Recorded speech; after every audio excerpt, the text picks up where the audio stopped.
زميلات والزملاء، مساء الخير جميعا. شكرا لكل من ساند هذه المضالية ومن دعا إليها. أولا كان بودنا أن نكتفي بما قاله المنظمون وما ألقاه صلاح قبل قليل. أعتقد حتى لا نطيل على الجميع، المنظمات المهنية ضمنها الفيدرالية المغربية لنشر الصحف ومنظمات مهنية أخرى وجمعيات حقوقية بدأت هذا المشوار الترافعي والنضالي منذ شهور، وانضمت إليه أزيد من 35 جمعية مدنية وحقوقية منذ مدة.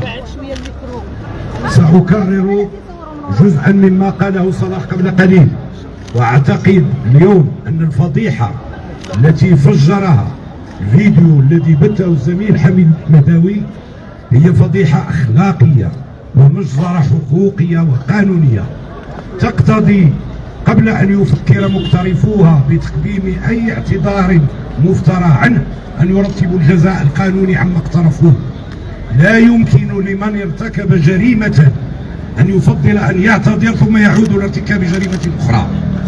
اليوم يقتضي أن تتدخل السلطة الحكومية ذات الصلة لترتيب الجزاء القانوني عما تم بثه. فإذا كان هؤلاء قدموا اعتذارات لعدد من الهيئات فمعنى هذا أن الفيديو صحيح، ومعنى هذا إذا كان الأمر كذلك يجب الاعتذار للمهداوي ولدفاعه. يعني هذا أولا، لأن دفاع المهداوي الذين تعرضوا للإهانة هذو أشخاص من لحم وشحم ومعروفين وخصهم يتم الاعتذار لهم.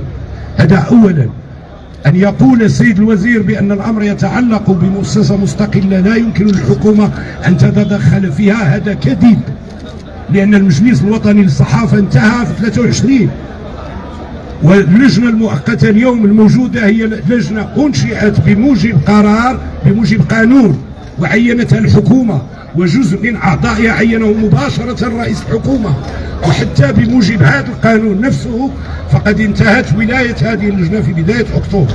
وبالتالي المطلب الأساسي اليوم أن تعلن الحكومة عن كون اللجنة المؤقتة منتهية الصلاحية وكل قراراتها تبعا لذلك تأديبية وغير تأديبية هي باطلة وملغاة.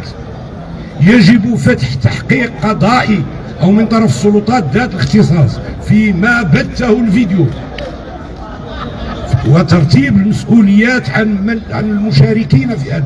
بعد ذلك وكما ورد في كلمة المنظمين، الأمر لا يتعلق فقط بمشروع قانون إعادة تنظيم المجلس الوطني للصحافة المعروض على المجلس المستشاري اليوم، هو جزء من مؤامرة متكاملة ضد المهنة وضد استقلاليتها.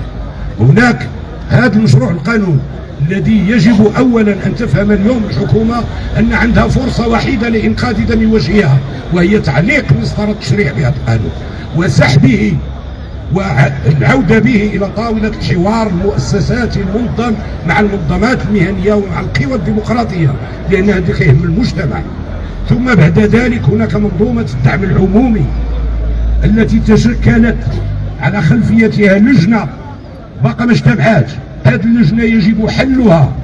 اليوم القانون اللي معروض على المجلس المستشاري ولجنات الدعم العمومي كلهم تفصلوا على ود المقاس ديال الناس اللي بانوا في الفيديو ومعروفين بالاسماء وبالصفات، وكلهم ينتمون لتنظيم مهني واحد. فلهذا اليوم المسؤوليه ملقاة على الحكومه، على السلطه التنفيذيه. الجسم المهني يحتج منذ شهور والمنظمات الحقوقيه تساند هذه الاحتجاجات، وخمسة الوزراء اتصال سابقين نددوا بهذا القانون، وجوج المؤسسات الدستوريه والاتحاد الدولي للصحفيين. فاعتقد ان المجتمع قال كلمته، الكلمه للمسؤول عن الوزاره التي نحن امامها الان. شكرا لكم جميعا.